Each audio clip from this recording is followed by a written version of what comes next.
guys Rizal লাগাতে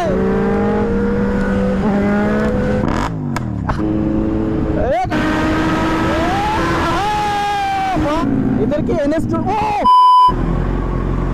टाटा বাচ্চাটা খুব কিউট বল ও কি স্মাইল ভাই ওর স্মাইল দেখে আমার মনটা পুরো খুশি খুশি হয়ে গেল বাই বাই ভাই খুব কিউট ভাই ব্লগের শুরুতেই এরকম একটা সুন্দর কিউট একটা স্মাইলের সাথে ব্লগ স্টার্ট আমার মুডটা একটু অফ ছিল বাট এত সুন্দর স্মাইল দেখে ভাই একটা কিউট স্মাইল দেখে ভাই মুডটা পুরো ফ্রেশ হয়ে গেল সিরিয়াসলি ভাই জয় মা কালী জয় মা কালী এবার so by the way guys এখন আমরা যাচ্ছি NS12 এ অ্যান্ড যেমনটা কি তোমাদেরকে বলেছিলাম মাইক আসা পরে আমরা NS12 হাইওয়ে রাইড করবো আর আজকে ফাইনালি আমার মাইক চলে এসে এখনো সাউন্ড শুনে তোমরা বুঝতে পারছো না জানি না বাট যখন ওভার স্পিডিং করে একটু চালাবো তখন তোমরা বুঝতে পারবে যে হ্যাঁ মাইকে তো ইমপ্রুভমেন্ট হয়েছে নে তুই মার অল্প করে না